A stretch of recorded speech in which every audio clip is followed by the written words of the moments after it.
Hi friends, welcome to our home science classes. आपको पता है हम प्रसार शिक्षा की थ्योरी कर रहे हैं। आज हम देखेंगे प्रसार शिक्षा में ये समूह संपर्क विधियां क्या-क्या होती हैं। हमने पिछले कक्षाओं में बहुत चर्चा की है समूह संपर्क विधियों के बारे में, लेकिन आज हम देखेंगे समूह संपर्क विधियां क्या होती हैं। तो जब प्रसार कार्यकर्ता दो या दो से अधिक लोगों के साथ संपर्क स्थापित करके उन्हें नई विधियों, नए आविष्कारों, अनुसंधानों आदि की जानकारी देता है, तो वह क्या होता है हमारा? वह होता है हमारा समूह संपर्क विधि होता है। समूह संपर्क विधि क्या होता है? जब दो या दो से अधिक लोगों को नए चीज़ों की जानकारी दी जाती है, तो वो क्या हो जाता है हमारा? समूह संपर्क विधि हो जाता है।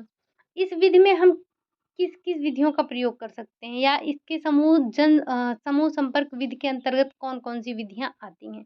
तो इसमें आती हैं प्रदर्शन विधि, जिसमें है परिणाम और विधि प्रदर्शन। समूह सभी प्रकार की बैठकें आती हैं, संगोष्ठियाँ, फोरम आते हैं, कार्यशाला आता है, सिम्पोजियम आता है। आगे है समूह साक्षात्कार, वार्ता, सम्मेलन, नेताओं का प्रशिक्षण। ये सब हमारा किसमें आता है? समूह संपर्क विधि में आता है। तो सबसे पहले देखते हैं ये प्रदर्शन क्या होता है। प्रदर्शन क्या होता है कि प्रसार शिक्षा में प्रदर्शन का अति महत्वपूर्ण स्थान है। प्रदर्शन के माध्यम से नई तकनीकों, नवीन यंत्रों, सूचनाओं को ग्रामीणों तक पहुँचाया जाता है। प्रदर्शन के माध्यम से नए तकनीकों, नए यंत्रों, सूचनाओं को ग्रामीणों तक पहुँचाते हैं। प्रदर्शन मुख्य रूप से देखकर विश्वास करने तथा करके सीखने के सिद्धांत पर आधारित होता है। जब लोग कार्य करते हुए देखते हैं तो उनमें उस चीज़ के प्रति विश्वास उपजता है। इसलिए लोगों में विश्वास पैदा करने के लिए प्रदर्शन एक आवश्यक शिक्षण विधि है। लोगों में विश्वास पैदा करने के लिए सबसे आवश्यक विधि कौन-सी है? वो है प्रदर्शन विधि। अब देखते हैं प्रदर्शन कितने प्रकार के होते हैं। तो प्रदर्शन मुख्यतः 2 प्रकार के होते हैं। आपसे ये क्वेश्चन पूछा भी जाता है कि प्रदर्शन कितने प्रकार के होते हैं? प्रदर्शन 2 प्रकार के होते हैं। कौन-कौन से? विधि प्रदर्शन और परिणाम प्रदर्शन। विधि प्रदर्शन का मतलब कि जब हम कार्य करते हुए लोगों को दिखाते हैं, कार्य करते हुए, दिखाते हुए, बताते हुए उनको प्रशिक्षित करते हैं, तो वो होता है हमारा विधि प्रदर्शन। और परिणाम प्रदर्शन का मतलब कि बना बनाया चीज़ या रिज़ल्ट को उनके सामने रख देना क्या हो जाता है? परिणाम प्रदर्शन हो जाता है। जैसे अगर हमें अचार बनाना हुआ, तो हम अगर उस अचार को ला के काट के ग्रामीणों के सामने बना के उनको बताएँगे, तो ये हो गया हमारा विधि प्रदर्शन। और अगर हम जो है बना बनाया अचार ला के उनके सामने रख देते हैं, तो वो हो जाता है परिणाम प्रदर्शन। अब देखते हैं हम मीटिंग। इसमें समूह संपर्क विधि में क्या कर सकते हैं? मीटिंग कर सकते हैं। अब मीटिंग होती क्या है? उस पे चर्चा करते हैं। तो लोगों का ध्यान आकर्षित करने, उनकी रुचि जागृत करने, उन्हें उत्साहित करने, उनकी समस्याओं के समाधान करने तथा नए विचारों, तथ्यों, तकनीकों को अपनाने के लिए बैठकें आयोजित की जाती हैं। किसके लिए?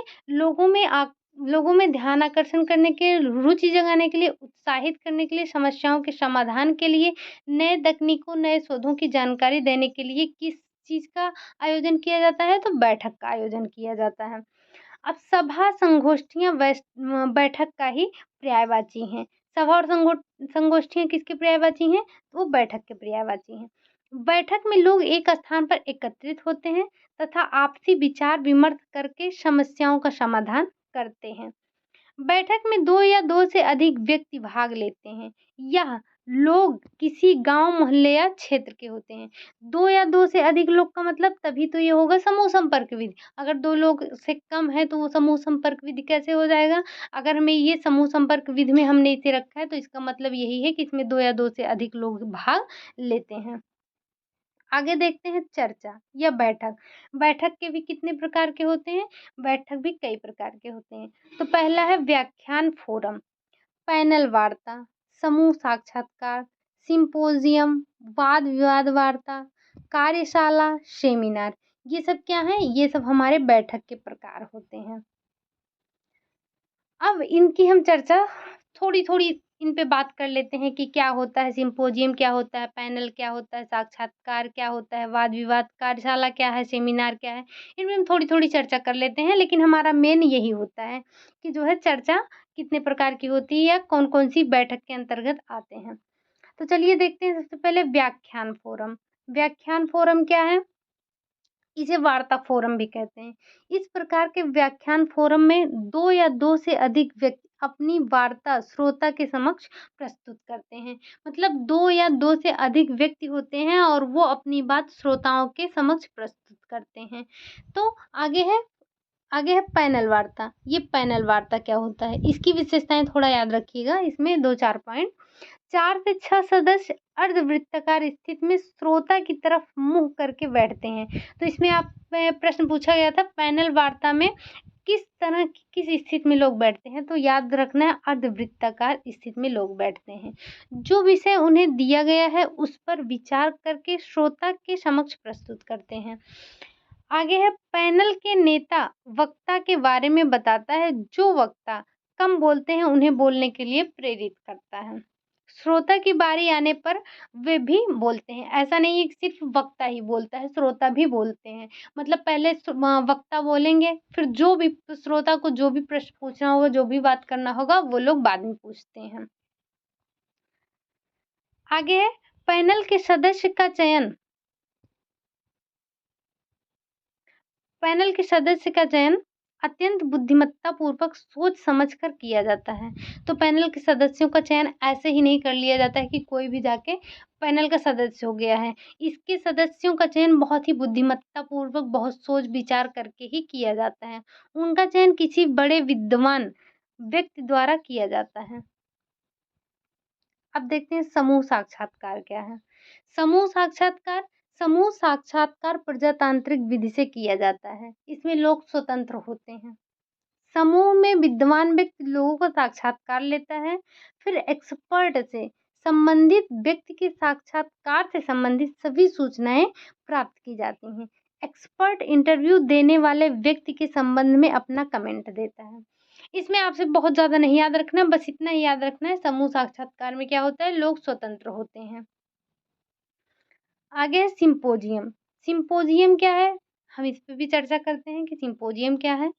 तो इसमें एक ही विषय पर कई वक्ताओं से अलग-अलग बिंदुओं पर भाषण करवाया जाता है। मतलब टॉपिक एक ही होगा, लेकिन लोग कई होंगे। कई वक्ता होंगे, एक ही टॉपिक पर अपनी-अपनी बात को रखते हैं। सरल शब्दों में सिंपोजियम व्याख्यानों की लघु श्रृंखला है। इसमें 2 से 5 वक्ता अलग-अलग बिंदुओं पर अपनी वार्ता प्रस्तुत करते हैं। सिंपोजियम में श्रोता को भी प्रश्न पूछने तथा कमेंट करने के लिए प्रेरित किया जाता है। आगे है वाद विवाद। वाद विवाद क्या है? इसमें 2 या 3 लोग एक ही विषय के पक्ष विपक्ष पर वाद विवाद करते हैं। प्रत्येक वक्ता को एक निश्चित समय तक बोलने के लिए अवसर दिया जाता है। पक्ष तथा विपक्ष के लोग अपनी बातों को दम ठोक कर बोलते हैं तथा अपने पक्ष पूरी दृढ़ता से रखते हैं। आगे है वाद विवाद वार्ता समाप्त होने के बाद चर्चा के लिए श्रोताओं को भी सहभागी बनाया जाता है। ऐसा नहीं कि सिर्फ वक्ता ही बोलता रहता है, इसमें श्रोता को भी जो है पार्टिसिपेट करना होता है। अब हम देखते हैं ये कार्यशाला क्या है, वर्कशॉप जिसे कहते हैं। यह एक विशिष्ट प्रकार का सम्मेलन है जो 1 सप्ताह अथवा इससे भी अधिक दिनों तक चलाया जाता है। तो वर्कशॉप क्या होता है? वर्कशॉप 1 सप्ताह से ज़्यादा चलाया जाने वाला सम्मेलन होता है। इसमें विशेषज्ञों के भाषण, व्यक्तिगत वार्ता, समूह चर्चा, अनौपचारिक वार्ता आदि की व्यवस्था की जाती है। कंसल्टेंट के निर्देशन में कार्यसत्र की व्यवस्था की जाती है। जिस विषय पर कार्यशाला आयोजित की जानी है, उससे संबंधित समस्याओं का उजागर प्रतिभागियों द्वारा किया जाता है। इसमें ये पॉइंट आपको थोड़ा पढ़ लेना है। प्रतिभागी अकेले अथवा समूह में किसी विशिष्ट समस्याओं पर कार्य कर सकते हैं। कार्यशाला की सफलता इस बात पर निर्भर करती है कि इसके उद्देश्य का निर्धारण कितने अच्छे तरीके से किया गया है तथा उसकी पूर्ति हेतु लोगों में कितनी समानता है, अर्थात शैक्षिक स्तर एक जैसा होना चाहिए। आगे सेमिनार क्या होता है? तो सेमिनार क्या होता है? सेमिनार किसी एक ही विषय पर आयोजित किया जाता है। इसमें वक्ता तथा श्रोता आमने-सामने बैठते हैं।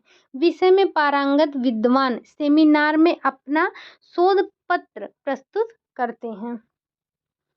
जैसे वर्तमान में यूजीसी तथा अन्य संस्थाओं द्वारा सेमिनार, कॉन्फ्रेंस, वर्कशॉप आदि के लिए काफ़ी धन दिया जाता है। आगे है सम्मेलन। अभी हमने पढ़ा ना कॉन्फ्रेंस, अब हम देखते हैं कॉन्फ्रेंस क्या होता है। तो लोगों का ध्यान आकर्षित करने, उनमें रुचि जागृत करने तथा समस्याओं के समाधान हेतु 2-3 दिन का सम्मेलन आयोजित किया जाता है। इसमें काफ़ी संख्या में लोग भाग लेते हैं। विशाल जन समूह के समक्ष अपनी वार्ता को प्रभावी ढंग से प्रस्तुत करने के लिए निम्न बिंदुओं को ध्यान में रखना चाहिए। मतलब लोगों के सामने अपनी बात को रखने के लिए, प्रभावी ढंग से रखने के लिए कुछ बिंदु हैं जिसको आपको ध्यान में रखना ही चाहिए। तो पहला है कि श्रोताओं के संबंध में जानकारी प्राप्त कर लेना चाहिए कि किस स्तर के लोग सम्मेलन में उपस्थित होंगे, उनकी रुचि क्या होगी। इसी के आधार पर अपनी वार्ता को मोहक व प्रभावशाली ढंग से प्रस्तुत करना चाहिए। पहले तो आपको ये जानकारी होनी चाहिए कि श्रोता कैसा है, मतलब कि श्रोता पढ़ा लिखा है कि अनपढ़ है, श्रोता को किस चीज़ में रुचि है, श्रोता क्या जानना चाहता है। आप अपने हिसाब से मत बताइए, श्रोता की इच्छा के अनुसार हम वहाँ पे अपनी बात को रखेंगे। बोलने के लिए किसी विशिष्ट विषय का चयन करना चाहिए, उसे बिंदुवार बोलना चाहिए। हमें जो भी विषय चुनना है उसको एक टॉपिक वाइज़ टॉपिक, मतलब कि बिंदुवार बोलना चाहिए, ऐसा नहीं कुछ भी बोल दिए। अगला है, श्रोता को पहले ही बता देना चाहिए कि किस विषय पर वार्ता करेंगे तथा किन-किन बिंदुओं पर प्रकाश डालेंगे। मतलब जो भी श्रोता आए हैं उनको आप पहले ही बता दीजिए कि हम किस विषय पर आज चर्चा करने वाले हैं। जैसे हम देख लेते हैं स्टार्टिंग में ही कि हम आज किस टॉपिक पर, किस बिंदु पर हम चर्चा करेंगे। तो अगला है, वार्ता करते समय श्रोताओं को देखें, धरती आकाश की तरफ ना देखें, श्रोताओं की तरफ इशारा करते हुए अपनी बात को रोचक तरीके से प्रस्तुत करना चाहिए। आपके सामने ये आप खुद से अनुभव कीजिए कि अगर कोई आपके सामने आपको कुछ बता रहा है, अगर वो आपको ना देखते हुए अगल-बगल, ऊपर-नीचे देख रहा है, तो क्या आपको वो प्रभावी होगा? नहीं। अगर जब भी आप श्रोता को बताएँ कोई चीज़, तो आप श्रोता की तरफ देखें और उनको इशारे में कुछ ना कुछ बताते रहें, इशारा करते हुए अपनी बात को रखें। ऐसे ही सावधान मुद्रा में खड़े होके कुछ भी नहीं बताना है। अब देखते हैं अभियान क्या है? हमने देखा था ना कैंपेन, चलिए देखते हैं ये अभियान क्या है? तो किसी विशेष समस्या पर सघन रूप से लोगों का ध्यान आकर्षित करके शिक्षण कार्यक्रम चलाना अभियान के नाम से जाना जाता है। प्रायः किसी प्रायः किसी तात्कालिक समस्या के निदान के निमित्त अभियान चलाने की आवश्यकता पड़ सकती है। अभियान पूरे समुदाय अभियान द्वारा पूरे समुदाय को उत्प्रेरित करने की चेष्टा की जाती है। तो सिर्फ़ आपको इतना ही याद करना है, अभियान क्यों चलाया जाता है या अभियान की आवश्यकता कब पड़ती है? तो प्रायः किसी गंभीर तात्कालिक समस्या के निदान के निमित्त अभियान चलाने की आवश्यकता पड़ सकती है या चलाया जाता है। अब हम देखते हैं संवाद क्या है? हमने संवाद पे भी चर्चा किया था, अब देखते हैं संवाद है क्या? किसी भी कार्य संपादन विशेष कर शिक्षण में संवाद का विशेष महत्व होता है। संवाद रुचिकर हो, ज्ञानवर्धक बातों को हर कोई सुनना और ग्रहण करना चाहता है। मतलब संवाद कोई किसी अच्छी टॉपिक पर संवाद होना चाहिए। ज्ञानवर्धक चीज़ें, अच्छी चीज़ें हर किसी को सुनना पसंद है, हर कोई ग्रहण करना चाहता है। प्रसार शिक्षण की अन्य पद्धतियों की तरह इसका भी उद्देश्य लोगों के विचारों एवं व्यवहारों में परिवर्तन लाना होता है। जैसे प्रचार शिक्षा का ही उद्देश्य क्या होता है? लोगों के व्यवहार में परिवर्तन लाना, लोगों की जानकारियों में परिवर्तन लाना, लोगों के कौशल कार्य करने की विधियों में परिवर्तन लाना होता है। संवाद का स्वरूप भाषण से पृथक होता है। लोगों को ऐसे प्रतीत नहीं होता कि कोई बात या विचार उन पर थोपी जा रही है। संवाद के अंतर्गत बोलने वाले श्रोता, दर्शक, शिक्षण साधन या सामग्री तथा अन्य सहायक उत्पादन का मिला-जुला योगदान देखने को मिलता है। इसके अंतर्गत लोगों को बोलने तथा सुनने का भरपूर अवसर मिलता है। ऐसा नहीं कि सिर्फ वक्ता ही बोलता जाता है। संवाद में क्या होता है? श्रोता और वक्ता दोनों को बोलने का बराबर मौका मिलता है। अतः संवाद में खुलेपन का भाव देखने को मिलता है। संवाद के सामान्य प्रकार जिनका प्रयोग प्रसार शिक्षण में किया जाता है वो निम्नलिखित हैं। कौन-कौन से हैं? चलिए देख लेते हैं जिनका प्रयोग किया जाता है। तो वो है सिम्पोजियम। हमने ऊपर चर्चा किया है सिम्पोजियम क्या है। सेमिनार, कार्यशाला, पैनल, फोरम, वाद विवाद तथा भाषण प्रतियोगिता। तो ये सब किसके अंतर्गत आते हैं? ये सब आते हैं संवाद के अंतर्गत आते हैं। तो हमने किस किस पर चर्चा की है? हमने आज सिर्फ क्या देखा है? आज हमने देखा है कि समूह संपर्क विधि कौन कौन सी है, इसमें किन किन विधियों का प्रयोग किया जाता है, हमने उस पर पूरा चर्चा किया है। तो चलिए, वीडियो कैसा लगा लाइक कीजिएगा, कमेंट कीजिएगा, चैनल को सब्सक्राइब कीजिएगा। मिलते हैं नेक्स्ट वीडियो में, तब तक के लिए बाय बाय, टेक केयर।